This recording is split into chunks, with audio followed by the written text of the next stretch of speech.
नमस्कार, मैं हूं निकिता और आप देख रहे हैं सत्यहिंदी.com।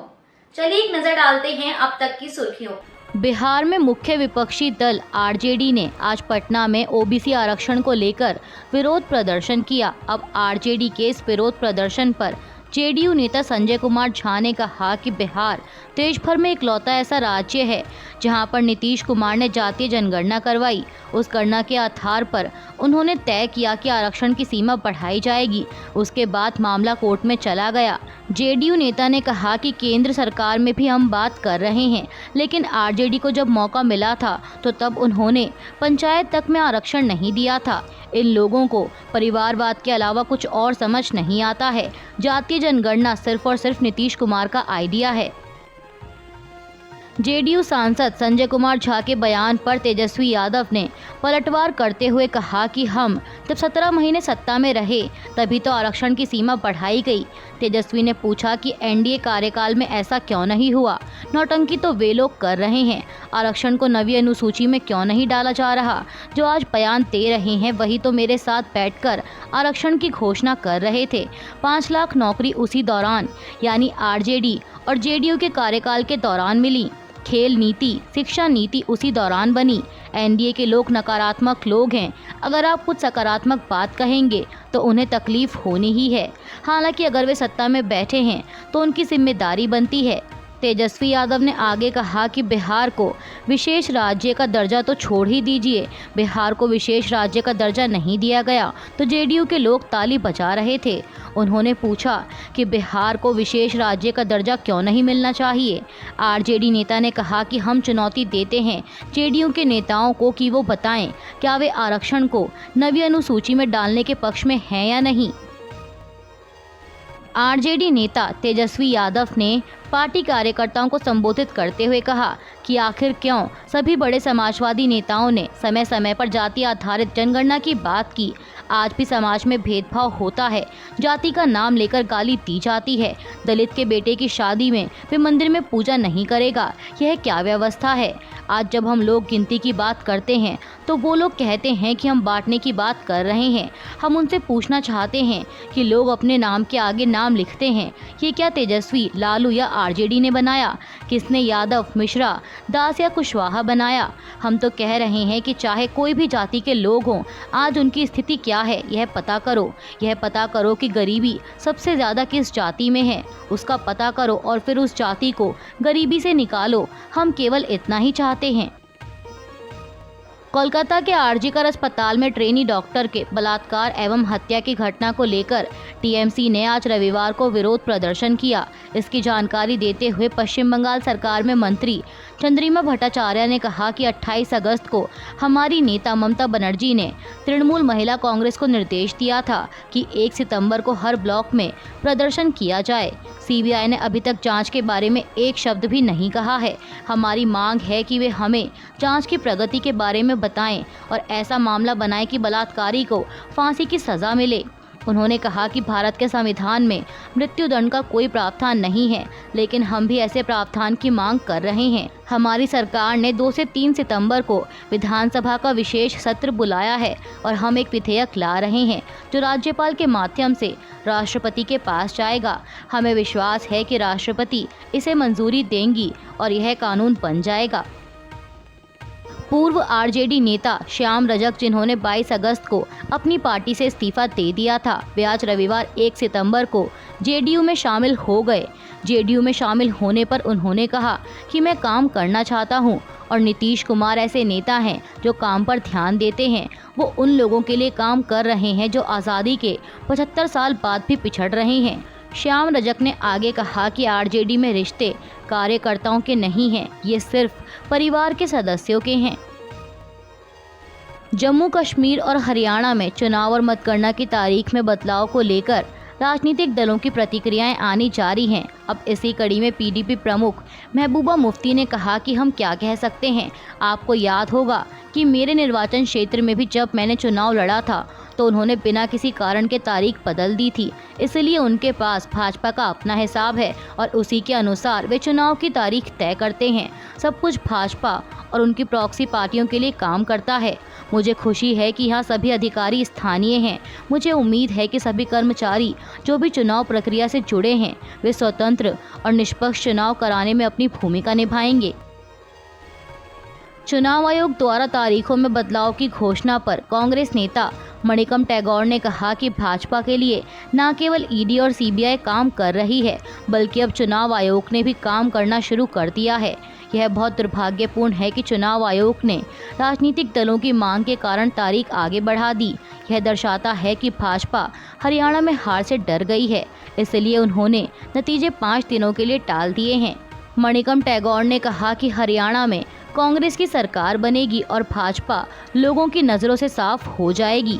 भारतीय चुनाव आयोग ने कल शनिवार को जम्मू कश्मीर और हरियाणा चुनाव की तारीखों में बदलाव की घोषणा की है। घोषणा के मुताबिक जम्मू कश्मीर में तीसरे चरण की वोटिंग अब 1 अक्टूबर को होगी और हरियाणा में एक फेज में 1 अक्टूबर को होने वाली वोटिंग अब 5 अक्टूबर को होगी। इसके अलावा दोनों ही जगहों पर वोटों की गिनती का काम 4 अक्टूबर को होना था, जो कि अब 4 की जगह 8 अक्टूबर को होगा। यानी जम्मू कश्मीर और हरियाणा में चुनाव के नतीजे 8 अक्टूबर को आएंगे। चुनाव आयोग ने इस बदलाव की वजह बताते हुए कहा कि राष्ट्रीय और राज्य की राजनीतिक पार्टियों और अखिल भारतीय बिश्नोई महासभा ने बताया कि इस दौरान काफ़ी संख्या में बिश्नोई समाज के लोग हरियाणा से बाहर जा सकते हैं।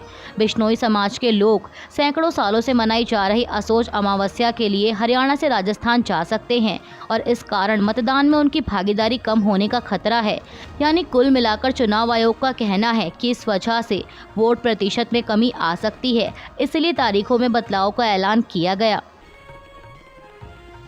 इसराइल ने कहा है कि उनके सुरक्षा बलों ने गजा पट्टी से हमास द्वारा बंधक बनाए गए 6 लोगों के शवों को बरामद किया है। इसराइली डिफेंस फोर्स ने बयान जारी कर बताया कि कल शनिवार को रफा इलाके की एक अंडरग्राउंड सुरंग में इन शवों को पाया गया था। आईडीएफ के प्रवक्ता एडम डैनियल हगारी ने कहा है कि बंधकों को हमास आतंकियों ने हमारे पहुंचने से पहले ही निर्दयता से मार दिया था। मृतक बंधकों में से एक गोल्डबर्ग पॉलिन एक अमेरिकी नागरिक हैं। उनकी मौत पर अमेरिकी राष्ट्रपति जो बाइडेन ने कहा कि इससे वे हताश और क्रोधित हैं। आपको बता दें कि इन सभी को हमास ने 7 अक्टूबर 2023 को इसराइल पर हमले के दौरान बंधक बनाया था। हमास के उस हमले में 1200 इसराइली नागरिक मारे गए थे और उसने कथित तौर पर 250 लोगों को बंधक बनाया था और तभी से इसराइल और हमास के बीच शुरू हुए इस युद्ध में अब तक 40,000 से अधिक फिलिस्तीनियों की मौत हो चुकी है।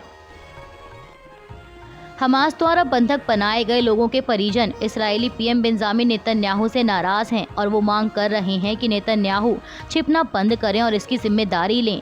फोरम ने इस्राएली प्रधानमंत्री से कहा है कि वे देश को संबोधित करें और बंधकों को छुड़वाने की जिम्मेदारी लें।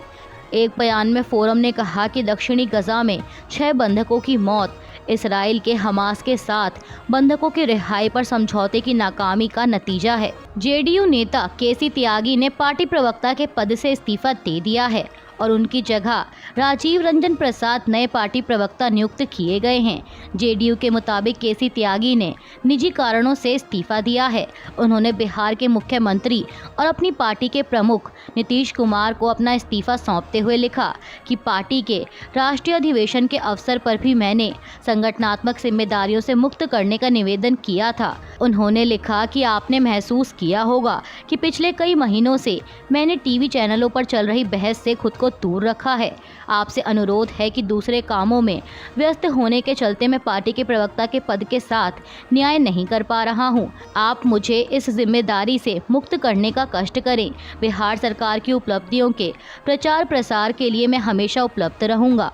महाराष्ट्र में एमवीए द्वारा निकाले जा रहे विरोध मार्च पर उप मुख्यमंत्री देवेंद्र फडणवीस ने कहा कि ये जो आज आंदोलन हो रहा है पूरे तरीके से राजनीतिक आंदोलन है। इन्होंने कभी भी छत्रपति शिवाजी महाराज का सम्मान नहीं किया। फडणवीस ने कहा कि आप मुझे पंडित नेहरू और इंदिरा गांधी का लाल किले से एक भी भाषण दिखाइए जिसमें उन्होंने छत्रपति शिवाजी महाराज का उल्लेख किया हो। उप मुख्यमंत्री ने कहा कि नेहरू जी ने तो अपनी किताब डिस्कवरी ऑफ इंडिया में छत्रपति महाराज का पूरा अपमान किया है। क्या कांग्रेस पार्टी और महाविकास अघाड़ी कभी उसकी माफ़ी मांगेंगी? छत्रपति शिवाजी महाराज की प्रतिमा टूटने के मामले को लेकर महाराष्ट्र का सियासी पारा गरमाया हुआ है। इसी कड़ी में शिवसेना यूबीटी नेता संजय राउत ने मीडिया से बातचीत के दौरान देवेंद्र फडणवीस पर जमकर निशाना साधा। उन्होंने कहा कि हर चीज के पीछे देवेंद्र फडणवीस ही मास्टरमाइंड हैं और महाराष्ट्र में यही समस्या है। ये बात पूरा देश और पीएम मोदी जानते हैं और यही वजह है कि उन्हें माफ़ी मांगनी पड़ी है। संजय राउत ने कहा कि लेकिन सवाल ये है कि क्या सिर्फ माफ़ी मांग लेने से मामला सुलझ जाएगा?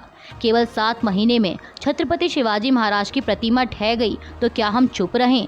राउत ने कहा कि हम आज शिवाजी महाराज के सम्मान में विरोध मार्च करने जा रहे हैं। उन्होंने साथ ही ये भी कहा कि देवेंद्र फडणवीस आप महाराष्ट्र के खलनायक हैं। पूर्व न्यायाधीश और पूर्व वरिष्ठ नेशनल कॉन्फ्रेंस के नेता मुजफ्फर इकबाल खान ने जम्मू कश्मीर के थाना मंडी विधानसभा क्षेत्र से निर्दलीय उम्मीदवार के तौर पर चुनाव लड़ने का ऐलान किया है। उन्होंने समाचार एजेंसी ANI से बात करते हुए कहा कि मैं बचपन से ही नेशनल कॉन्फ्रेंस की विचारधाराओं से जुड़ा रहा हूं। मेरे पूर्वज नेशनल कॉन्फ्रेंस से जुड़े थे, मैंने भी इसकी नीतियों का पालन किया। मैंने इस पार्टी को खड़ा करने के लिए कड़ी मेहनत की। हालांकि उन्होंने मुझे नज़रअंदाज कर दिया, लेकिन जब मैंने यहाँ के लोगों की हालत देखी तो मैंने फैसला किया कि मैं उनके लिए चुनाव लड़ूंगा। उन्होंने कहा कि मैं थाना मंडी के युवाओं का आभारी हूँ। मैं उनकी उम्मीदों पर खरा उतरने की कोशिश करूँगा। असम सीएम पर दिए गए तेजस्वी यादव के बयान को लेकर भाजपा लगातार उन पर हमलावर है। अब इसी कड़ी में मणिपुर सीएम एन बीरेन सिंह ने आरजेडी नेता पर निशाना साधते हुए एक्स पर लिखा कि ऐसा लगता है कि इंडिया अलायंस अज्ञानी नस्लवादियों का समूह है, जिसे कि हमारे देश के इतिहास और भूगोल के बारे में कोई भी जानकारी नहीं है। मणिपुर सीएम ने कहा कि पहले सैम पित्रोदा और अब तेजस्वी यादव जो पूर्वोत्तर के लोगों को लेकर नस्लीय सोच का शिकार हुए हैं। यह दुर्भाग्यपूर्ण है कि तेजस्वी यादव जैसे राजनीतिक नेता ने असम के सीएम को केवल इसलिए चीनी बोल दिया क्योंकि वे असम से हैं। मुख्यमंत्री ने आगे लिखा कि हम उतने ही भारतीय हैं जितना कि देश के दूसरे हिस्से के लोग और हमें इसका प्रमाण देने की ज़रूरत नहीं है। पूर्वोत्तर राज्यों के लिए इंडिया अलायंस का यह नस्लभेद हमेशा के लिए बंद होना चाहिए। आरजेडी नेता मनोज कुमार झा ने तेजस्वी यादव के बयान का बचाव करते हुए कहा कि उन्होंने जो कहा उसके बारे में हम और आप रोज़ बात करते हैं। आम बोलचाल में कहा जाता है कि ये चाइनीज़ माल है, ज़्यादा टिकाऊ नहीं है। उसी संदर्भ में तेजस्वी यादव ने भी वो बात कही थी। वे ध्रुवीकरण की राजनीति के संदर्भ में बात कर रहे थे। मनोज झा ने आगे कहा कि जिन्हें भी तेजस्वी यादव की इस बात से थोड़ा कष्ट हुआ है वो बताएं कि वे भैंस, मंगलसूत्र और मुजरा को कहाँ रखते हैं। आपको बता दें कि लोकसभा चुनाव प्रचार के दौरान प्रधानमंत्री मोदी द्वारा इन शब्दों का इस्तेमाल किया गया था। हरियाणा विधानसभा चुनाव की तारीख आगे बढ़ने पर कांग्रेस द्वारा लगाए जा रहे आरोपों का भाजपा नेता अनिल विज ने जवाब दिया है। उन्होंने कहा कि ये भाजपा की भारत के प्रजातंत्र में प्रतिबद्धता और लोग अधिक से अधिक मतदान कर सकें ऐसे अवसर प्रदान करने के लिए है, लेकिन कांग्रेस का ये बोलना कि ये भाग रहे हैं। अनिल विज ने कहा कि अगर आपको ये तरीके नहीं पसंद तो वोट डालने मत जाना, घर बैठो, जिनको पसंद है उनको डालने दो। भाजपा नेता ने कहा कि तारीख लोगों के हित में बढ़ाई गई है, हम लोगों के हित में सोचते हैं। असम के मुख्यमंत्री हेमंत बिस्वा शर्मा पर आरजेडी नेता तेजस्वी यादव की कथित अपमानजनक टिप्पणी के बाद राजनीतिक बयानबाजी शुरू हो गई है। भाजपा ने उनके इस बयान के लिए माफ़ी की मांग की है। दरअसल आपको बता दें कि असम की विधानसभा में गुरुवार को एक बिल पास किया गया जिसके तहत अब मुस्लिम समुदाय के लोगों को शादी और तलाक का रजिस्ट्रेशन कराना ज़रूरी होगा। अब इसी को लेकर तेजस्वी यादव ने एक्स पर टिप्पणी करते हुए लिखा कि असम के मुख्यमंत्री सस्ती लोकप्रियता हासिल करने एवं योगी का चाइनीज़ वर्जन बनने के प्रयास में जानबूझकर मुसलमानों को परेशान करने वाले कृत्य करते रहते हैं। बीजेपी के लोगों ने नफरत फैलाने, मोदी शाह का ध्यान आकृष्ट करने एवं समाज में ध्रुवीकरण करने के लिए मुसलमान भाइयों को सॉफ्ट टारगेट बना लिया है। अभी के लिए बस इतना ही। बाकी की खबरों के लिए बने रहिए सत्यहिंदी.com के साथ।